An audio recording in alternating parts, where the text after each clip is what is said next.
Hello, everybody, and welcome back to Movie and a Haunt. I'm RJ. And I'm Paige. And today we're talking about some years Hellraiser. I forgot to look it up. It may be 1980 something. 87, I think.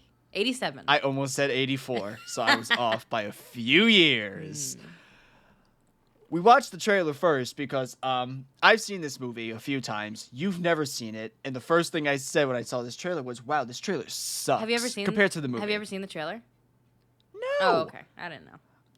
And you know what happened when I watched this trailer? Here's what happened. I watched it. I was like, wow, am I watching or am I listening to a trailer from Hellraiser or Friday the fucking 13th? Because it's the same guy. Yeah. It's campy, and I don't mind Sucks. campy, but the trailer was like, oof. I'm not scared. Here's my question. From the trailer, like at all. If I told you this movie is 100% like gothic horror, No. would you have gotten that? Not at all. I think maybe they were trying to do this to get more people in the seats to go see the movie. Like, oh, it's going to be like a generic horror movie. And then when you get there, it's not what you thought.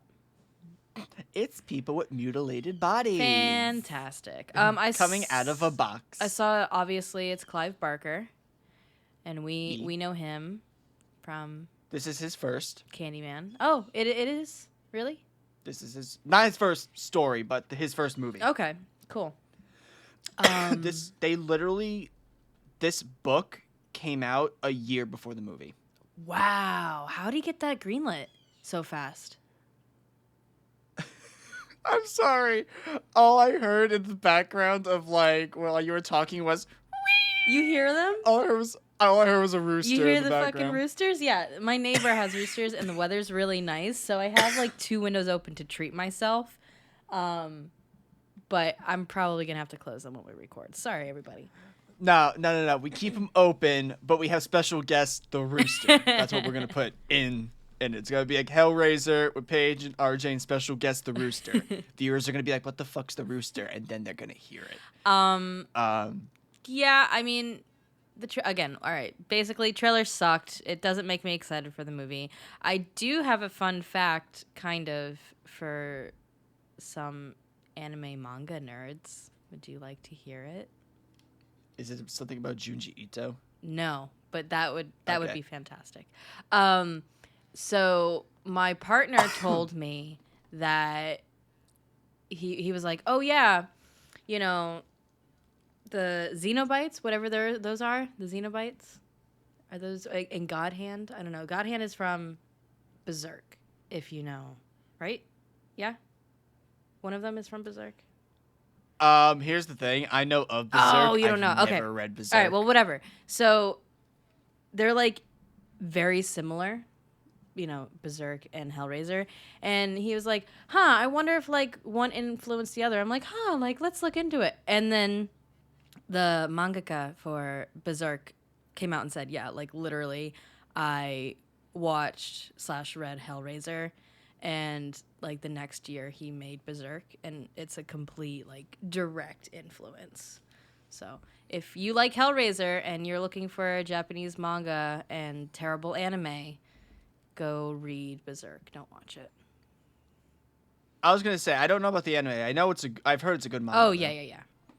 So now, this movie. So we're gonna come with this is the one episode where I get to be information person. Good. Usually that's you. True. And you're like, here's my little fun fact, and I'm like, wow, that's so fun. Ha! However, I've read The Hellbound Heart, which is I think it's the novella that influenced. I've read it a few times. I remember it.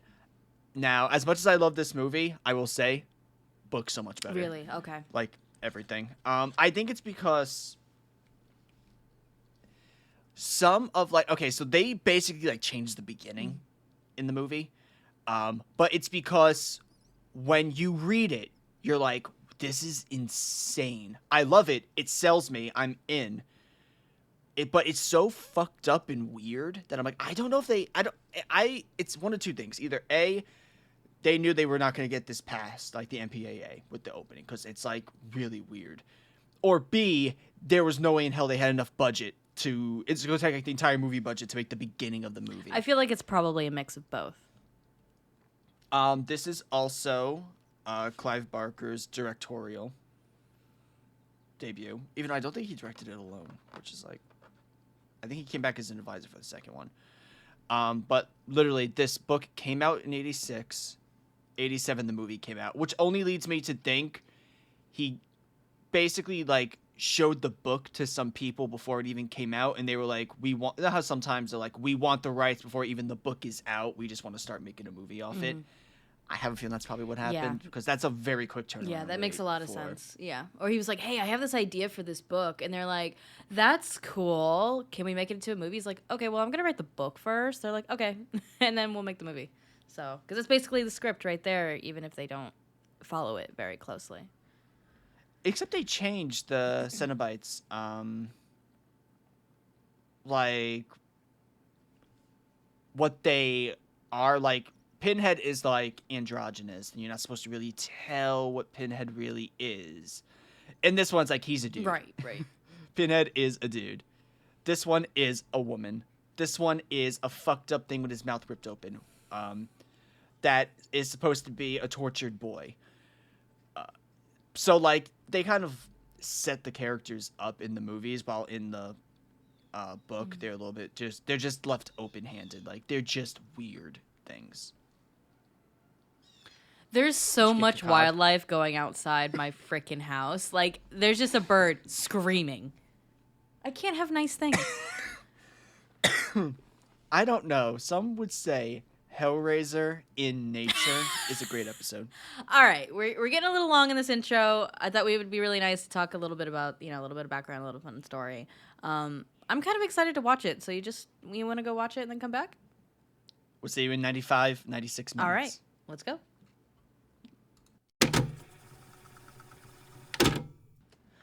All right, we finished watching it. I will say 93 minutes went relatively quickly. Yeah, it wasn't too bad. It felt a little long maybe towards the end for some reason for me. But it seemed like a normally paced movie. You want to know why it probably felt long at the end? Because the ending bit...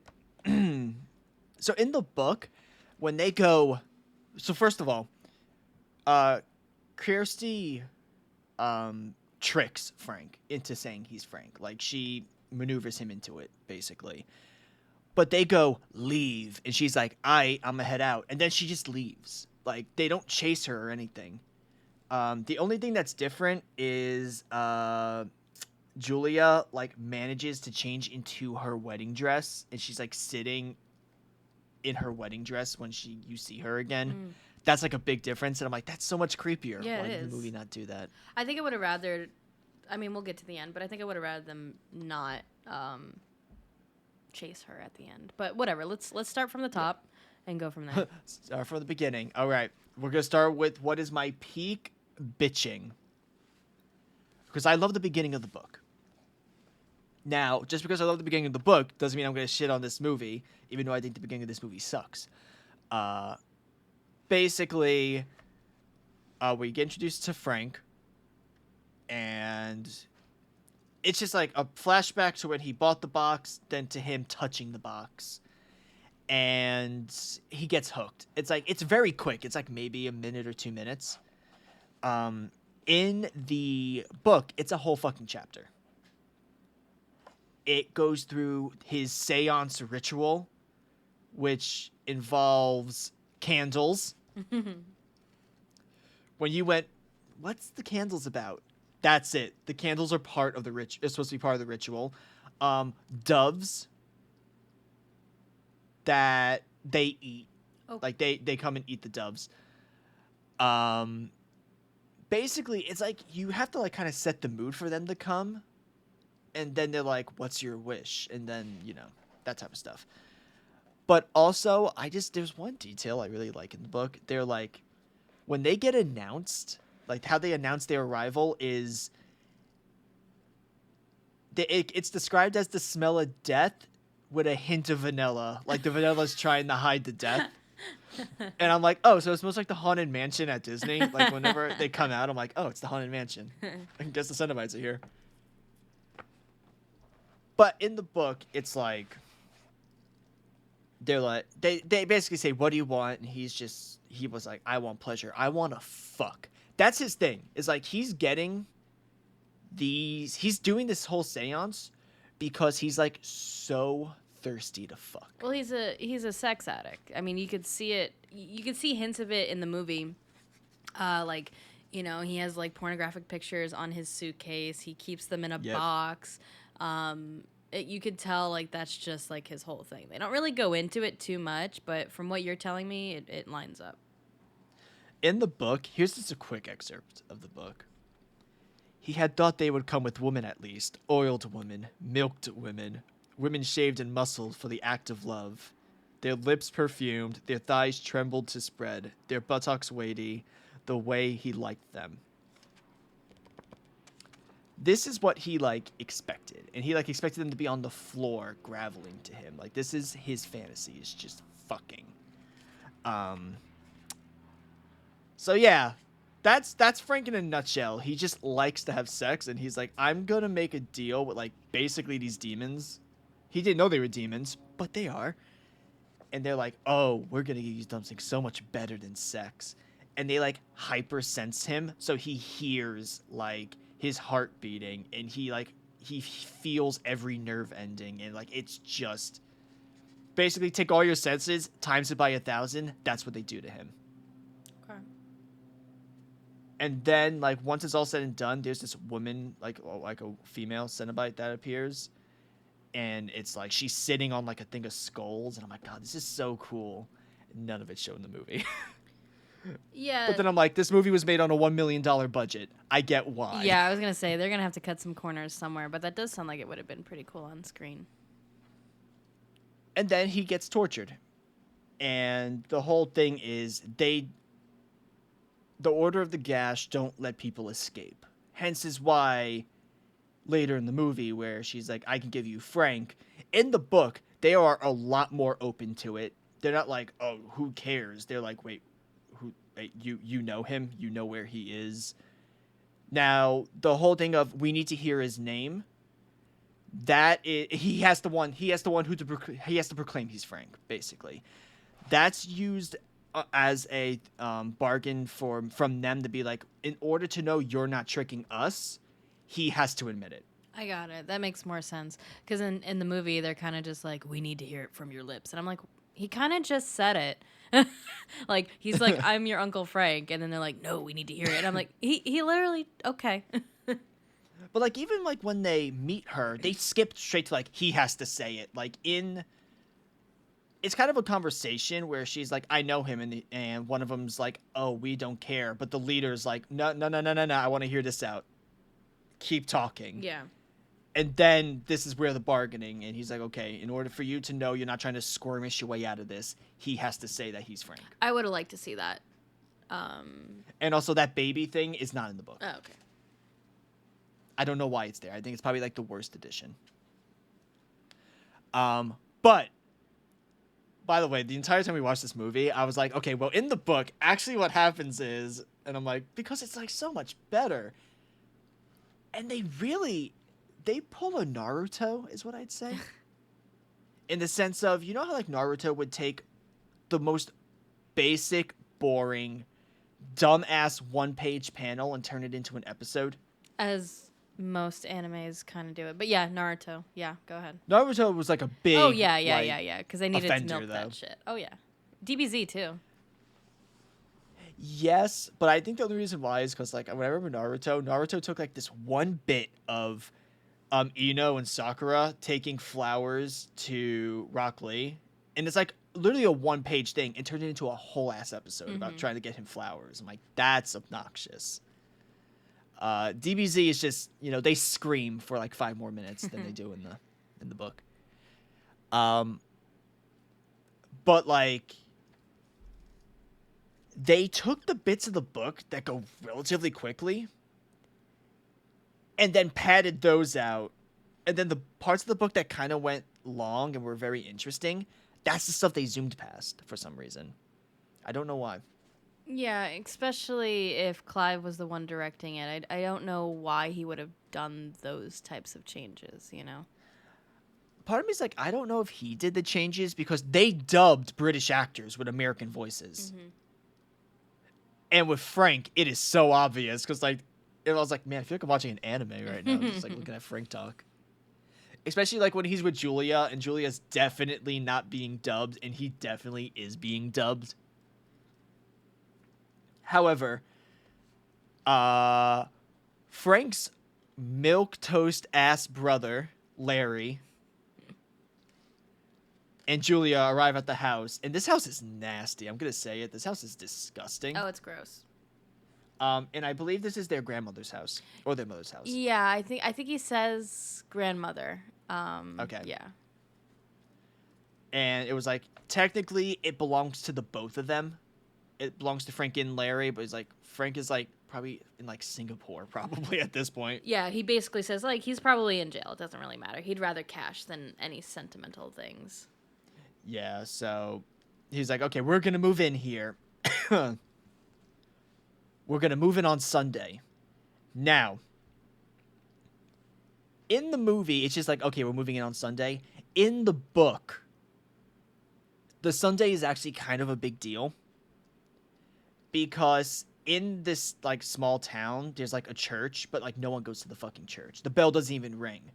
But the people there still, like, practice the whole Sunday is the day you don't do work. So, like, they go into this little bit like, oh, no neighbor's going to come and help them because everyone sits on their ass on a Sunday. Okay. That's a whole thing. And also, this movie, the book is a little religious undertones, but, like, in a horror-esque way. This movie does have the religious undertones, especially Jumpscare Jesus. Jumpscare Jesus.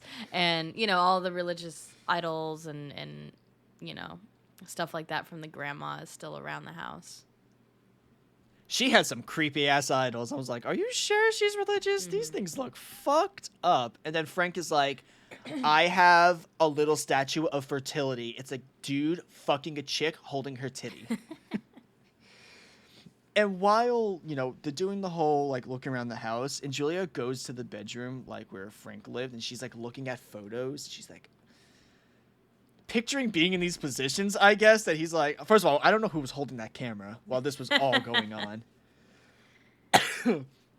But then she takes one picture. It's, like, him and a woman. She, like, tears it like a crazy lady. Yeah. Tears the, like, lady's head off of the picture. She doesn't want to see him with another woman type of thing.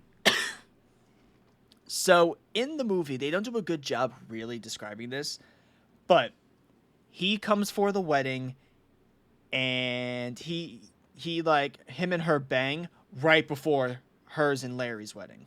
Yeah, my impression from the movie was that it wasn't a flashback, it was a dream she was having, or like a fantasy she was having. I didn't really get the whole, you know, flashback aspect of it. Yeah, I can understand that. Like, it doesn't do any of, like, the flashback kind of tropes. So you could probably think, like, oh, it's her porn fantasy. Exactly.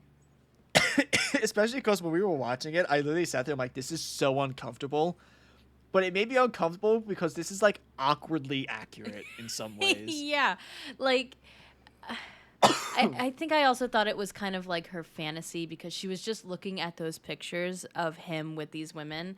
And then, like you said, I was thinking that she was picturing herself as these women with Frank. And I'm like, okay, so she's creating a fantasy for herself. And obviously that wasn't the case. And you're like, why is she laying on the bed like that? I'm like, do you see who she marries? She marries literally, like, missionary position, the man. That's Larry.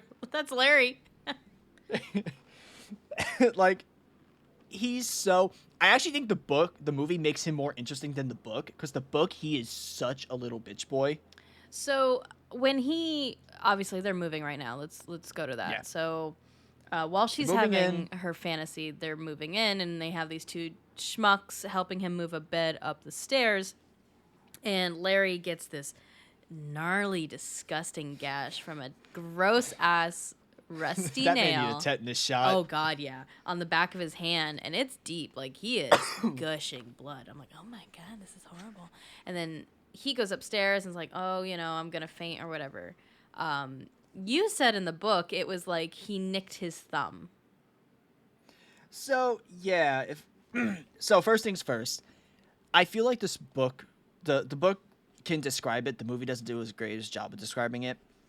But like, Julia is described as like peak beauty. Like every man wants to be with her. She's so beautiful. Her beauty makes all men starstruck. Okay. Hence is why like the movers are like fascinated with her because they're supposed to be portraying that from like the books. Okay, that makes sense. Because from the movie, they just looked and sounded like schmucks. Oh, they were definitely schmucks, but but in the book, he literally is I forgot where he is in the house or if he's like outside the house, but he cuts himself on a chisel, and it's like 2 inches on his thumb, and he freaks out because it's blood. That shows, like, it's supposed to show, like, even the slightest amount of blood makes him incredibly squeamish. Right. And then He hates blood. I mean, they blatantly mention it in the movie, but they didn't really follow up with it because he watches a boxing match? Yeah, he watches a boxing match, and I'm like, I can't even watch a boxing match. I get freaked out, and let alone someone who hates blood. Understandable. I think this was a whole... This is where I think Clive didn't have a lot of say in some stuff, because the production company is on the record for wanting to make it more appealing for the Western. So, like, maybe in the 80s, like, boxing was a thing. So, they're like, yeah, do boxing. We'll show boxing. I mean, it's very American, and yeah, boxing was a huge, and still is pretty big. I mean, not as big as it used to be, but I can see that. I feel like UFC is bigger than boxing now. It's in the same realm, though. It is, but like in today's world, they'd be like, let's watch the UFC fight. And then it would be like a guy with like a welt on his head that's 10 inches long. You're like, Jesus Christ. However, they go to the hospital. In both things, they go to the hospital. But in the book, it's a little bit more comedic because it's like, it's such a tiny It's a little nick, cut. yeah. Mm-hmm. And he's like, I need to go to the ER. In the movie, it's like, yeah, dude, you probably have to go to the ER just for the tetanus shot at this point. Absolutely. However, there is a cool scene of the blood getting sucked into the floor. When, like, he decides he's going to, like, drip, like, a pool of blood in that room. Yeah, it was pretty gross. Also, in the movie, the one thing the movie does better is Kirsty. Okay. In the book, she's very uncomfortable to read. Not because of her social awkwardness. Like, that's kind of the normal thing. Like, I get it. But she's, like, jealous of Julia because Julia's so pretty. And Julia's perfect. And everyone loves Julia. And she, like... There are moments where I was like, did they change the relationship in the movie? Because she has, like, a crush on her dad in the book. Oh, okay. That makes a lot of sense. Question. Is Julia in the book cold and frigid as she is described to be in the movie? Yes. She is, like, she does not talk to people. She is, like, incredibly socially awkward. Like, most of the time when you read her, she's, like, internal dialogue, the character. Okay. And then I can understand where you're saying that she has, that Kirsty has daddy issues. Let's just put it that way. Because she's a little obsessed with her dad in the movie, in my opinion. But the thing is, like, like you just said, like, in the movie, she's a little obsessed. I think she has a completely normal relationship compared to the book. Okay. That's how, like, different it feels. Like, in the book, she's, like... It's probably because I can read her internal dialogue and how, like, she's like, Larry... Like, Julia doesn't deserve Larry. Yeah, see... Okay. Those are certain type of character aspects that you really only get from books when you're doing inner dialogue, because you're not going to get inner dialogue in a movie. That's stupid. even though I will say she is like jealous of Julia and doesn't really like Julia at the same time, Yeah. and I'm like, you know what? I don't like Julia either. Yeah. Trust me, girl. I get it. But she's just a lot more awkward. Steve. Okay, let's talk about Steve real quick. When we get to Steve, he's around for like 5 minutes in the fucking book. And I wish they kept it that way. They kept sprinkling him in, like he would just randomly show up places, like at our fucking job, and he's just like, "Hey," and I'm like, "Oh no, no, go away." I don't. Yeah, so A basically, very unnecessary character. Oh yeah, in the book, all it is to show like her get a little bit more wild Okay. in a way. Like it's at the party. She has a couple of drinks. He's also incredibly shy. They end up like flirting with each other because they're both kind of tipsy. Mm-hmm. That's kind of as far as it really goes. In the movie, it's like, and he comes to save her. Yeah, and from that, I can tell that that's a 1980 type of mentality that the female protagonist needs her male savior, and that's probably a note from the production company. I would say, because if we go just a little bit further in Clive's career, we get to Candyman, and just as a comparison, because that's the one movie I saw before we saw this. That's his, and the female protagonists in those are incredibly different in a positive way. You know what's weird? This was 1984, right? 7. 80. So literally 5 years apart. Correct. 5 years apart, we get like two totally different. That's crazy. Like how different the characters kind of are in their presentation. Right. In a positive way. Yeah. However, you know, he gets his hand cut, and then Frank is like, we get a cool little scene of Frank's body coming back together. Oh my God. Can we talk about that? This is one of those things where I'm like, you can talk about it because it was such a sight to see that I'm like, how the fuck do I describe this thing? It's just like, I'm gross. not going to describe it. I'm just going to talk about how pleased I am with it. It was beyond disgusting in a good way. I would love to see the behind the scenes for that. I want to see how they did it. Obviously, there were things filmed in reverse. You could totally tell that. But it was so creative. Is this described in the book? You know what's crazy is I remember like big story beats from the book. I can't remember the little stuff, and I feel like this is something that was little. Really? Okay. Yeah. I really liked it, just straight up. Really creative, really well done. The practical's obviously very nice. Yeah. It got me interested in the movie because the movie was kind of like, la-di-da, la-di-dee, and then we get to this. I was like, ooh, this is a horror movie. Now the one thing I want to bring up, because now that Frank's around, in the book,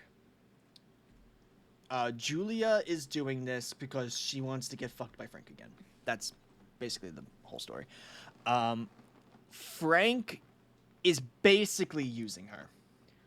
Oh, you didn't have to tell me that. I mean, you know that from the beginning. Yeah. He's a shit person. But Frank wants to bang Kirsty when he sees her. Yes, and that does come across in the movie as well. Yes. And it's like his fascination, towards the end of the movie, his fascination is just wanting to be with her. Mm-hmm. To the point where it's like, Julia, it's like by the time Julia starts to regret everything and know that like she just made like too many shitty decisions, she's so far gone that there's like no coming back from it. It's like, okay, all you have to do is kill Larry, basically. Like that's your only thing you have left going for you. Also, in the book, he wraps himself in gauze. Okay, real quick. It seems like every plane just wants to drive over my house today. I got planes, I got roosters, I got other freaking birds outside. I'm so sorry if you guys hear this. Continue. You may get the birds only because I heard the birds through the mic, and I'm like, oh, birdies. Oh, these planes are out of control. But go ahead. In the book, when he gets his nerve endings back and everything, he wraps himself in gauze. That makes sense. Yeah. But like he doesn't do that in the movie. And then like when him and Kirsty go at it, she scratches at it and pulls the gauze and like hurts him, and then that's how she, she runs out of the house in the movie. She jumps out of the window in the book. Yeah, a little bit more dramatization in the book. Also, the book, Oh my this is like it's God. winter time, so it's snowing. Yeah. Wow. Here it's like it's probably Okay, spring, you can maybe definitely summer. hear this fucking plane. Woo! I gotta close these windows, but continue. I'm listening. All right. Now, the one thing about this movie is we don't get the introduction to the Cenobites until like late into the movie. Probably like the last 20 minutes is when we get Yeah, you know what? I was disappointed in that. The whole thing for me and Hellraiser is Pinhead and his little buddies, or their little buddies, since they're androgynous, and we don't get that. in the first movie. In the first movie. Oh, okay. Thank you. Okay. But I think it's because the first, like, if you read the book, literally they appear in chapter 1, and they don't show up until the ward. Wait, like the ward with Kirsty. Mm-hmm. They don't come back until then in the book. Okay. Like, that's the length of time. It's basically Julia. It's like Julia's story. Kirsty kind of gets in every now and again. Once Julia finishes her character arc with Larry, with Frank and Larry, then Kirsty starts to get the main character role. But it's kind of like a story about Julia for like most of the book. And I can see that with the movie. I think the movie does fall in line with that. Julia was the main character for the first and second act, and then the third act, it's all Kirsty. Go ahead. I'm just gonna close these fucking windows, but continue. Yeah, I'll stall. So, they all move in. Now, in the book, something that's really odd is there's like a whole half a chapter, it feels like, of her going around the house, just looking at the house and being like, where do I want the bedroom to be? It's like, this is a bit in the book. It's like her looking at every room, and she's like, but this room, it's so tiny, and it's so disgusting. And then she gets to the upstairs room, she's like, this room's disgusting. And I think that's what she wants to make the master bedroom, because it's like technically the biggest room in the house. However, eventually this is where we get the Frank, is her exploring the house. Is actually we get the Frank bit. But literally, it's like the mattress is a thing, and her being like, where do I want to put the stuff in the house, is a whole bit in the book. Just to show where her priorities are as a person. Also, I just want to acknowledge in the book, I believe she uses a knife to kill people, not a hammer. That's a weird change, but like I'm like, okay. It's an odd like change to like change the weapon, especially when the hammer makes less sense than the knife. The only thing is the house is under construction, so the hammer or whatever. But I think the knife would have been a lot cooler. Yeah. At least more gruesome and intimate. Now let's talk. We got the beginning done. We moved into a house. Kirsty showed up and she's like, I want coffee. Because this is America and we drink only coffee. And then what's funny is that she goes to fill up a tea kettle. Yep. I'm like, what the fuck? And then she gets squirted on by the sink. Yeah. That sink is fucked. The hospital scene, Frank's like, oh my god, look at my cutsy wutsy. Oh, sorry, Larry's at like, look at my cutsy wutsy. Da da da da. Frank appears looking like the poster of Evil Dead. 100%. Like when we were getting silhouettes of when Julia first sees him, and you see his face and the gauntness of his cheeks and everything. I was like, oh, that's Evil Dead. That's pretty cool. Yep. Now, the one thing they do keep in the movie from the books is the whole don't look at me stuff. Like, until he starts to get put together more, he does not want her to look at him. Yeah. I mean, that makes sense. He's an abomination. Yeah. And also, he eats the rats really early on in the book. Like, after he sucks the blood, he eats the rats, then asks for humans. That makes sense, because, he's climbing in, terribleness. Yeah. And he's like, I need you to bring me bodies. I need to kill people. I need you to kill them for me. I don't have the strength, but I'll eat them. I'll suck out their nutrients, is basically what he does. And she's against it at first, and then she's like, fine. And then she goes to a bar. And she had, like, it's weird because in the book, there's a whole bit with, like, her scoping people out, and, like, she turns down people because, like, and, like, starts to regret it. She starts to, like, not want to do this stuff. And then she meets a guy, and he's, like, super desperate. And she basically just has a rule of, they're just a body. I can't have any connection to them. I can't really know them. I would rather not even know their name, but if I have to, fine. But she, like, she knows this is fucked up and distances herself from this entire situation. And I think she keeps in line with the book where she brings back 3 guys, right? Yes. As far as I remember, it's 3, not including Larry. Okay. And yeah, the first guy is just as gross in the book as he is in the movie. Ugh, yeah, sleaze. I like how the point where they show Frank looking, and I'm like, we're both like, we're Frank, and this is it. And it's just like, ugh. He had like the biggest eye roll with this guy, and I was like, ugh, same. And then like his underwear, like he's like, oh, look at his underwear. And It I'm was like, disgusting. God, can we just not see his skin, please? Can we not do any of this? And then she beats him with a hammer. Yeah, and then the crawling of this version of Frank was so fucking creepy. I liked it. It was nasty. And then he gets like, okay, so the first thing he gets like his being back. The second time I don't know what he gets back the second time because his nerve endings come back the third time. It seems like more skin. Or like muscle, maybe. Yeah, I think it's more muscle because the first one he gets more bone structure, and after the first one he's able to stand. Because he was only like basically a torso, and above when we first see him. She kills 2 more guys. Like that's like the next bit. Like it goes really quickly. She just kills 2 more guys. They basically just montage it. We don't really miss much. We get the idea of what's happening. And then Frank's like, okay, so this entire time, I forget, because I think I may have looked away, but did Larry ask Julia to check on... Sorry, did Larry ask Christy to check on Julia because she's been acting weird? Yes. He's like, okay. She's been really distant and not really acting right. Kirsty, can you just go talk to her? Maybe she just needs someone to talk to. She might be lonely. And so Kirsty goes to the house, and as she's going to the house, she sees Julia bring a strange man into the house. She's like, oh, shit, she's cheating on my dad. And so she goes inside the house. Basically. That's like the whole gist of it. Yeah. But this entire time, also, there's like a mini party.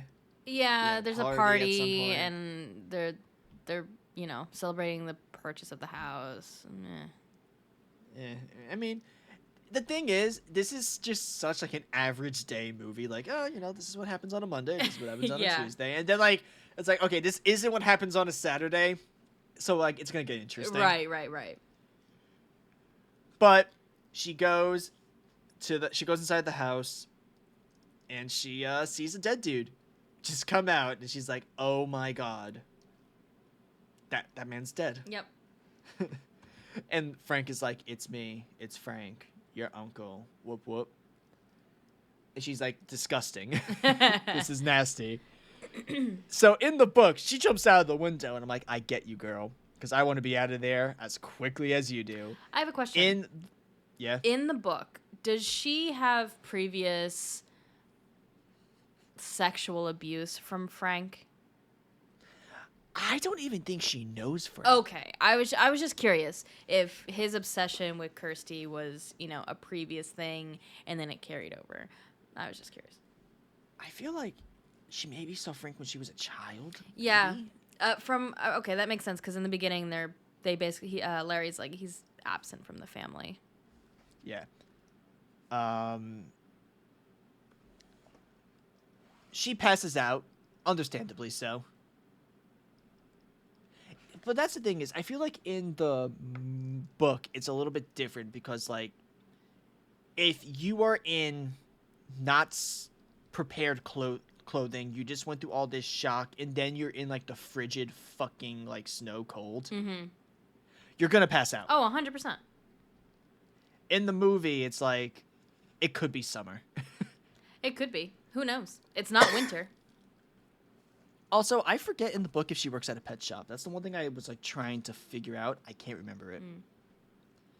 That cricket scene was disgusting. It was horrible. I hated it. Oh, is this where we talk about Homeless man? the homeless man? So, yeah, when she was walking home from the party with Steve,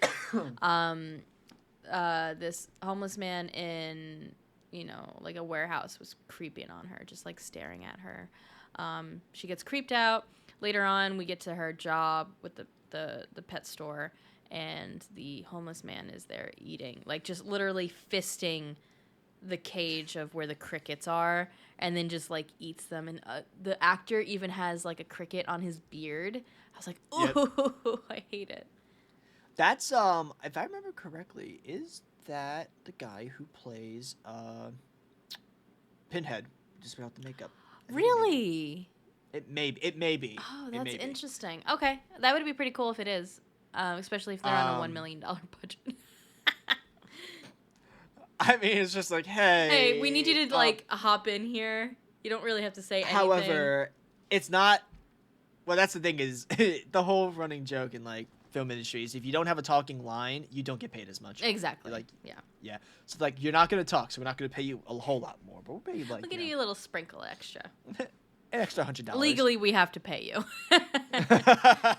We'll pay you in a ham Unless sandwich. Unless you say you don't want to be paid. Exactly.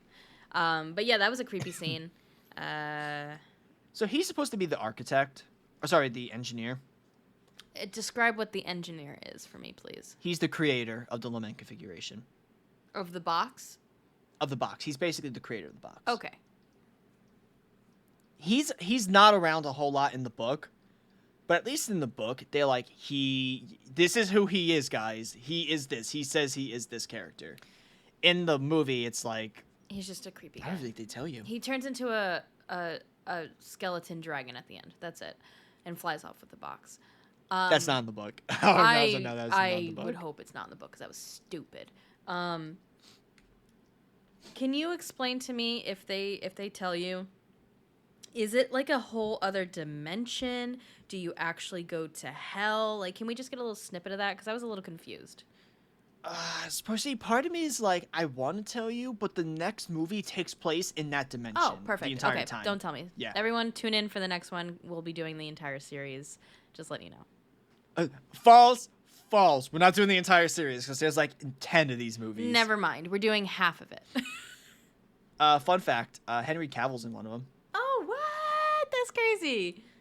He's in like remember like in the beginning of the millennia, everyone was like, we're going 2000, so we're going like computer and like digital. Like he's in that one. Okay, cool.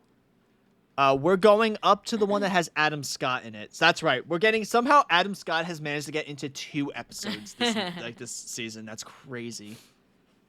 However, she's in. Oh God, the book does it so much better because the room is like supposed to be like pristine fucking white in the book.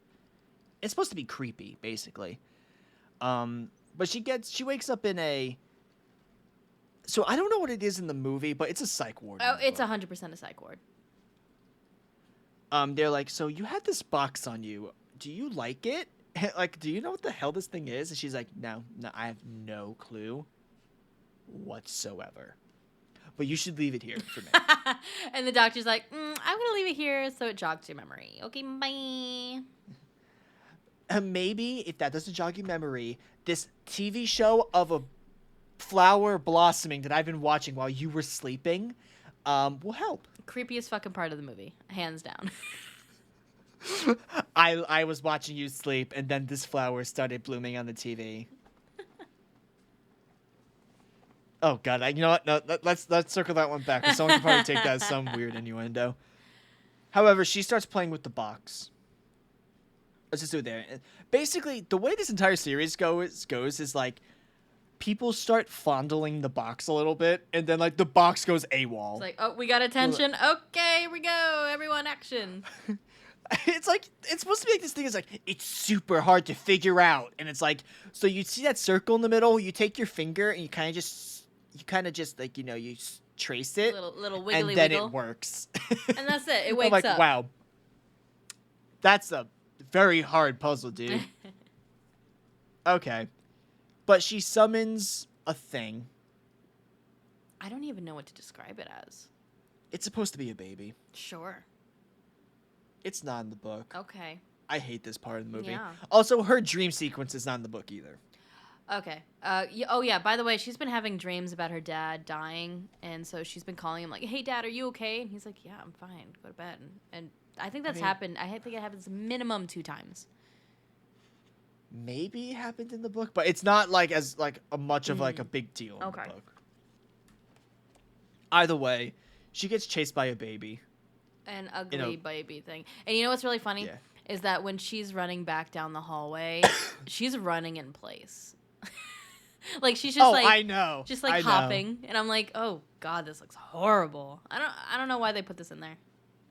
I there was a behind the scenes I've seen of the puppet. Oh. That was the monster, like that thing that like the puppet. Oh. It's impressive. It's an impressive puppet. I can see from the little flashes that we got, because it was a lot of cuts to her running, it chasing her, blah, blah, blah, blah, blah. It seemed very well done, I would say. It looked like it wanted to fondle her ass more than like eat her.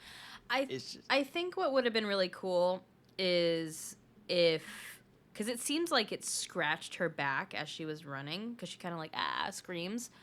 I think it would have been really cool if that carried over. Like we saw like a back injury or something like that. This is meant to be. She did not get injured. Oh. She was just like, it touched my booty. Oh. And then she kept running. Okay. Also, I love the way her hair changes from like scene to scene. Yeah. It'll be in the same room. And it's like side part. And then it's like wild. And you're like, okay, what the fuck is going on? Can we keep her hair the same, please? So many cuts. Either way, she comes back out, and we get this is where the entire movie's budget basically had to go, was into these characters. We get Pinhead. We get I forget the name of the chick. She's just called Female Cenobite. Okay. There's Butterball, who is the big boy. That's such a fitting name. And then there's the Chatterer. Okay, that makes sense too. Fun fact, the Chatterer is a little boy. He's definitely a grown-ass man in the movie. No, like the so basically the way it works is if you were an incredibly shitty person, or like if you were like not this good person, you basically get tortured and turned into these things. Oh, okay. So that thing was a little boy who was tortured and then got turned into the Chatterer. And if I remember correctly, he gets a dog pet later on. Okay. I'm like, wow. And I remember when he gets his powers taken away, he turns back into a little boy. So the little boy was a bad person who got tortured and turned into this thing. Yes. Okay, got it. All right, continue. Yes. They don't do just this. They're going to like, oh, look, that child There's died. a little boy. Make him one of us. Okay. Make it one. All right. But okay, this is where I brought up at the beginning, but this is like probably the one difference of the movie in the book that I think the movie made a lot worse. Just for the context of like what follows, the movie did it way worse. They come out, she struggles, she fights, she tries to like bargain and everything. Like they do the whole beginning basically the same. Besides the fuck you part, she doesn't like scream fuck you at them in the book. But she has to be resilient in movies. But when she brings up Frank, in the movie, they couldn't care less. In the book, she's like, do you know Frank? And he's like, oh yeah, of course we know him. We've shown him pleasures he never dreamed of. She's like, he's still alive. And that kind of, in the movie, he's like, That's my problem because in the book he's like, one of them does that. One of them does the whole, and that's our problem because. But then the leader's like, no, no, no, no, no. Let her talk. Let me hear this out. She offers the trade. I will get him for you if you let me go. That's the trade. And basically the Cenobite says, okay, but I don't trust you all the way. So he has to admit it. This can't be like a he said, she said. He has to admit it. Then the deal's good. In the movie, it's like, okay. And then like, she's like, let's trade. And then it just cuts to him being like, he has to admit it. And it's like, it just doesn't make sense, the conversation. And he's like, maybe we'll let you go. It's like, okay, well, you know how this is going to turn out. Like when they say maybe, it just means we're going to go after you.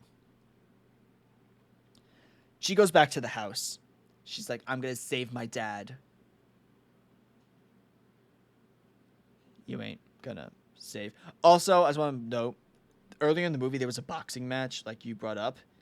In the book, he's drunk as a skunk. Right. Oh, did we get to the part where Julia is supposed to bring Larry? That whole part after the boxing match, and then Frank comes in with the knife and the rat. Oh, right. We haven't actually got to that part. Yeah. So that happens. I think that was right before. What, like, while she's in the ward, this shit's going on. Right. But basically, in the book, he's drunk as a skunk because, like, Julia is being weird, so he's like, all up in his feels. In the movie, he's not drunk. He's, like, perfectly sober. So, like, when he tries to start having sex with her in bed, in the book, it's like, this dude's wasted. Mm-hmm. It makes sense. Like, this is so out of the wheelhouse for this guy, but he's gone. But also, it's a lot easier and more believable when she, like, kind of, when he starts hearing Frank screaming out of, like, jealousy. It's a lot easier to believe that she managed to trick a drunk guy into not paying attention to this. Right. Than a guy who's completely sober. Right. That's kind of my one thing with this was, like, he should have just been drunk. This movie, like, literally, I feel like they done tipsy. Kirsty was drunk in the movie. However, they start having, he starts dry humping her. Let's just be real here. And Julia's like, I can't bear it. I'm like, okay, stop being melodramatic. She's basically saying that because Frank's coming at them while they're in bed with the knife, like he's going to kill Larry while he's on top of her. And she's like, I can't bear it. I don't kill him, blah, blah, blah, type of thing. I feel like in her head, she's like, I just don't want to be in the room when this shit happens. Can you just kill him later? So he fillets a rat in front of her. And then walks away. It's like, okay. It's like, that's a choice, I guess.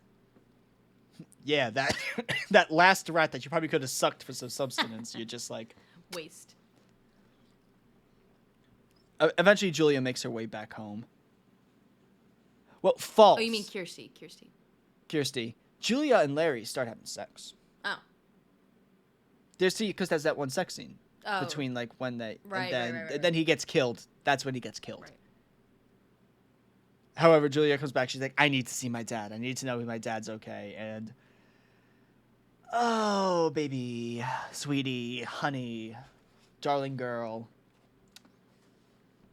The fact that you cannot tell that was not your dad. Wouldn't, like... I pointed that out, and you were like, oh, she's in shock. I'm like, I get that. But his whole, like, hairline down to his ear, down to the back of his head, is lined with blood. So I was like, oh, maybe she's in shock. You're right. I did say that. But also, that was before I saw the light, like, shine on his face, and I'm like, okay. Like, it's blatant. I can't defend that. Yeah, and she's Unfortunately. hugging him a bunch, and which her hand should have had blood on it and stuff like that. And I was like, ooh. Okay. So the audience already knows what's up. We're just waiting for Kirsty to catch up. We're like, listen, girl, the movie's got to end. Come on. Count it down. I forget how she figures it out. Wait, in the movie? Yeah, in the movie. Larry, quote unquote, comes towards her and says, "Come to daddy," which is what Frank said to her earlier. You're right. And You're she's right. like, "Oh my god." Oh, also, before this, she's like, "Oh, I need to go see the body. I need to make sure." She goes to the body, and then the Cenobites somehow show up. Like, they're just like, "We're here now." Yeah. They're like, "We need the guy who did this." And she's like, "What? What do you mean?" So, I feel like some people are going to be like, "Oh, well, they did that because they know that that's not actually Frank." I'm like, no, I'm pretty sure they think that's Frank, and they're just pissed that someone got to him before they did. No, I'm going to go with they know it's not Frank. I'm going to go with they were just salty. And they wanted to be petty. They're like, listen, this isn't about our deal anymore. This is personal. They took ours, so we're taking them. It could have been either way. Either way, we get a chase scene. Mm-hmm. This chase scene is so... Well, okay. Let's do the two... It only has two interesting parts, really. Is it? There's Julia trying to hold Kirsty down and then getting sucked by Larry. Quote-unquote Larry. Yeah. That makeup was really good. Also, that was... talking about sucking. Can we talk about the third guy who gets sucked by Larry? Like, his nutrients sucked out of him? I don't remember. So the third guy... he's like, don't let him kill me. And I'm not sure Frank wanted to kill this guy. Oh. Because he had Frank pressed up against... He had this dude pressed up against a wall. I'm like, I think Frank just wants to fuck you. Yeah, he had a certain facial expression that suggested otherwise. And then even, like, the way, like, he starts, like, slope down. Yeah. Like, when they cut back to him, like, are we sure that Frank is killing him? Are we positive? But, Also, the skin suit. which one? Frank wearing Larry. Oh, yeah. How does those parts line up if they are not, like, identical with skin suits? Let's not go there. Or not, like, even fingers. Yeah, that's true. It's true. Like, any part of the body that could be a different size. So hands, feet, all that stuff. What happens if, like, Frank has longer fingers? Like, does he have to, like, rip fingers out? I mean, I don't think we're obviously not supposed to be thinking about that. What my mind immediately goes to is, like, some Tom and Jerry shit of, like, if when they put on, like, the costumes or something to look like something else, they just, like, step into it. Yes, I do. That's what I pictured happened. But the fact that we just went a gothic horror movie that's super serious, Tom and Jerry logic itself. Just saying. And I get it. It's like, it doesn't matter. But it's like an interesting thing. It's like, I wanted to see him, like, put the skin suit on and be like, fuck, his hands are smaller than and mine. it, like, and then he rips has, like, or something. he has to wear them, like, fingerless gloves. So it's, like, kind of, like, fleshy tips are showing. Oh, God. Disgusting. He has to wear gauze at all times. Oh, it's like, God. I got, frostbite. Yeah, I'm a burn It's like, it's victim. Or July. whatever. It's like, Okay. it's special types of frostbite. But the chase scene I did not like. It was long and drawn out, and Kirsty was kind of unbearable. I will acknowledge in the book it's also long and drawn out, so they kept that pretty accurate. Consistency. But in the book, okay, so here's the thing: in the book, I get why they couldn't do this in the movie because in the bedroom, it's like pitch black in the bedroom, and I get it because I can't stare at a black screen for 3 minutes. Right? No, of course. But she hides in the closet, and then this girl has some ability to withhold her Oh screams. God, was this in the book? Do you remember? I don't remember. I don't think she hid in the closet, but I think she ran into the body. Okay, so yeah, there was a jump scare, I guess you would call it, and maggots just fall out of a dead body, like the mouth. It's just like. Blah, blah, blah. Yep. This closet had 2 jump scares. It had jump scare Jesus, which I will acknowledge may be the best part of this movie. I agree. Because it's a good jump scare. You're just like, ah, Jesus! You right. And you're like, I'm like, you know what? For movies that are like, we're religious, I'm like, this is how you do religious. Yeah, right. You have a statue of Jesus as a jump scare fall out of a closet. Can't get any more We love religious this. than that. Oh, that had to be the funniest part. Jump scare Jesus is now with Kevin Bacon as iconic characters of movie and on. Either way, she doesn't scream, and somehow Frank does not hear like 200 maggots falling onto the floor. Also, do not know how they got that many maggots on a body that's maybe been there for like, what, a couple days max if it's the first body. I mean, they do multiply like crazy, but it is disgusting. And also, that's in their bedroom. How the fuck did Larry not smell that? So, this is the part where she gets she's on the railway at the top of the stairs, and then Frank. It starts sobbing. Yeah, just absolute sobbing. I'm like, I get it, girl, but like you're loud. Like you're supposed to be quiet. Frank comes out. Get the fuck out of here, girl. Frank comes out with a kniff, and drags her into that room, the main room that he's in. Yep. Yeah. And Which is like the worst idea, because this is the room you summon these dudes in. This is the room they're probably going to be able to get into. right. So, yeah, he basically says, "Come to Uncle Frank" or something like that, and then the Cenobites come. Yeah. So in the book, Kirsty asks who he is as the trick question. She's like, "Who are you?" He's like, "You know who I am." He's like, but like, who are you? I need to know. And he's like, "Frank." Frank? Yeah, it's me, Frank. And then that's what gets the Cenobites to show up. And the Cenobites like, we're gonna do this. Second time's the charm, baby. So some stuff stays the same, like the torture stuff stays the same. The whole get out of the room is kind of the same, except Kirsty like bolts it out of the room. She's like, "Oh, you letting me leave? Okay, bye. I'm gonna take this box and I'm gonna go." Mm-hmm. Because I think she knows that the house is gonna get destroyed, so she's like, "Okay, I gotta get the fuck out of the house."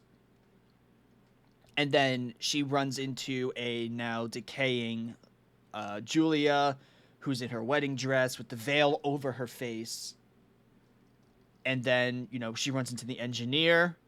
The engineer's like, "The box is yours now."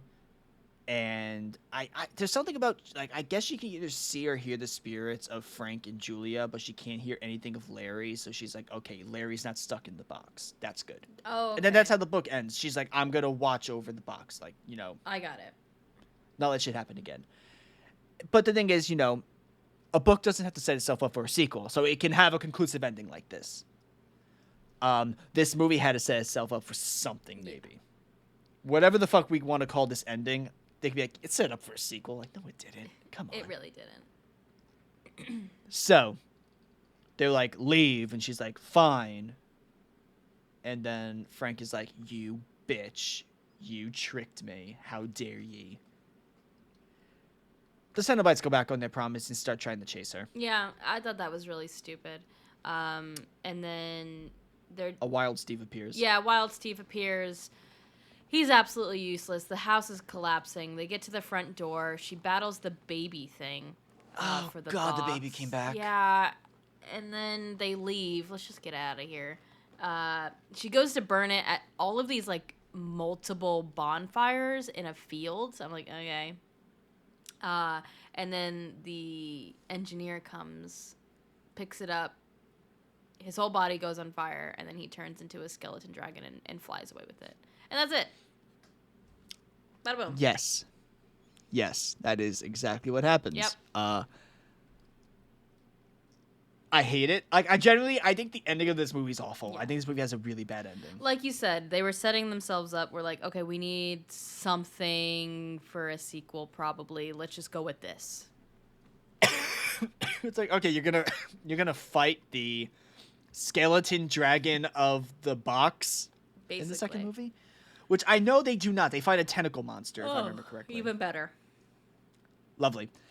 But that was the movie. Now, this is the second franchise we've ever done. Oh, no, it's the third. Scream was technically the second franchise, but this is the first franchise of season 2. So we have to compare it to the first franchise of season 1, which was Friday the 13th. Okay, Friday the 13th part 1, Hellraiser part 1. Which one are you like, okay, at least I had a better experience watching the movie? Friday. But remember, I liked Friday, you like Friday part 1. It's part 2 that shit started to hit the fan for you. Yeah. Are you... Okay, so here's the thing. I think you feel like you knew that Friday was going to start sucking after part 1. I didn't think it was going to be so soon. But yes, I knew it was going to go downhill. What is your outlook for Hellraiser after the first movie? From what I've been told, it gets better and then it gets really bad. But we're going to like kind of stop before it gets super, super bad. I'm hoping for better, but I'll get to that in the roundup. Do you just want to go there now, or? Are you ready? Yeah, let's get there. Let's get to the roundup. Okay, let's go.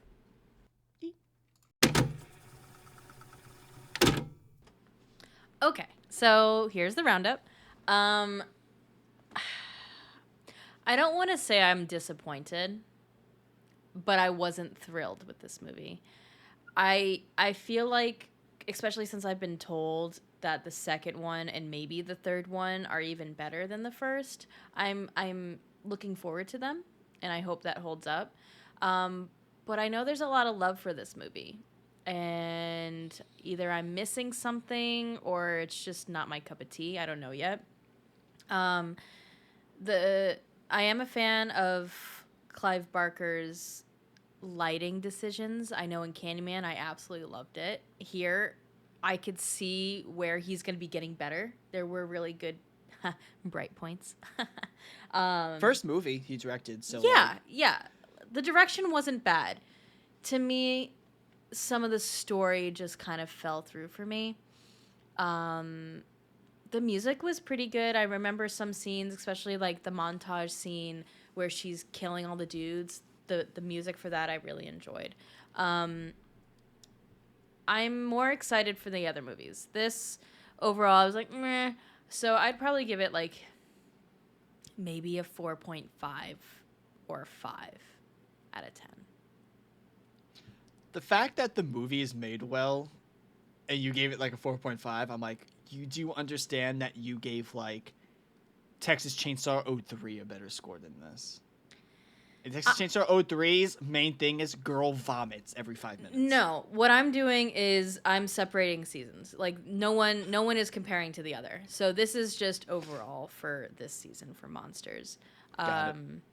So I would give it that, at least at the moment. I could change my score later on, but it was kind of meh for me. Not terrible, just meh. Your significant other is not going to be happy with this episode. No, he's going to be not upset. He's just going to be disappointed. But I'm going to let him know that I'm looking forward to the other movies more. So, I think this movie... So, remember when you just mentioned, like, maybe this isn't my type of thing? This is gothic horror. How into... Like, have you ever delved into gothic horror? Like... Not heavy. Movies. Yeah, not heavy. They don't truly interest me that much. I don't shy away from them or anything like that, but they're not really something I seek out. So, like, my rating of, like, a 5 kind of aligns with my view of that genre of horror. I don't hate it. It's just not my thing. you're kind of like me, and like you love Assassin's Creed Odyssey. Yes. I can't stand it, and it's not. I can sit there and go like the game's a good game. Mm-hmm. I just hate that time period. I find it I think it's the most uninteresting time period. And I'm the absolute exact opposite. So yeah, people have different tastes. Like I said, I don't think it's bad. It's just not for me. Now, I think this movie. I'm gonna give this movie like a 6.5, 7. Okay. Probably leaning more towards a 6.5, only because it's good. It gets better, but there's a lot of flaws. Yeah. There's a lot of flaws you can point out. And I think everyone who likes this movie is never going to sit there and go, this movie doesn't have flaws. There are plenty of flaws. It's just the parts that are good are really good.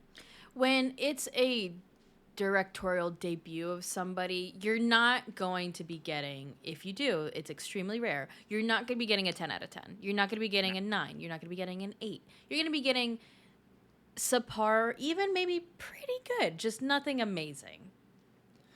I think the thing that a lot of people remember this movie for are A, it has memorable characters in the form of the Cenobites, and they become more of a strong point of the movies as we go on, because this is where people are like, okay, well, they were popular, so we have to make them bigger parts in the movie.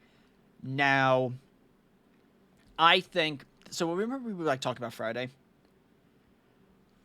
Are these characters of the Cenobites interesting enough to where you'd be like, okay, I'm kind of excited to see them at least. Absolutely. The Cenobites. Absolutely. I think that's what I'm looking forward to most in the next couple of movies. I want to know more about them. I want to know more about their realm.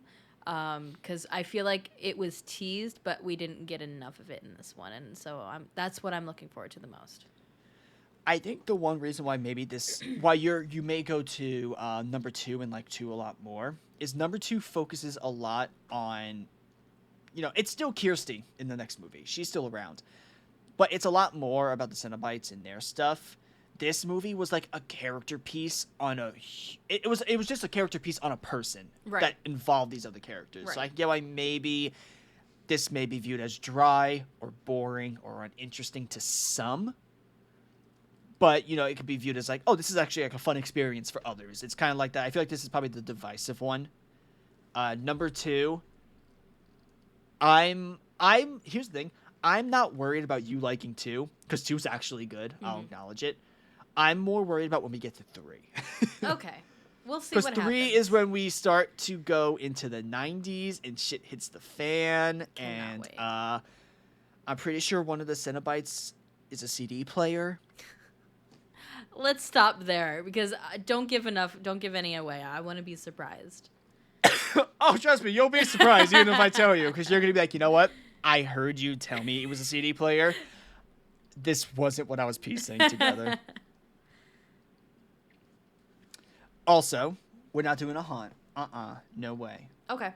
We're just going to do a whole, one for all the movies. I think that's best. So, yeah. Do I do the outro now? You're going to do the outro. Have fun. Oh, okay. So thanks for joining us for our first of the Hellraiser series. We're going to be doing a few more. So if you like... 4 more. Yeah. If you like the series, please stick around. If you are someone who's never watched them before like me, come for the ride and see if you like them. You can get us on YouTube, Movie and a Haunt. You can get us at Spotify, Movie and a Haunt. Wherever you're joining us, hi. And... I hope you enjoyed this episode, and come back for the next one, please. All right? That was great. You did fantastic. Thanks so much. All right, bye, everybody. Bye. Bye.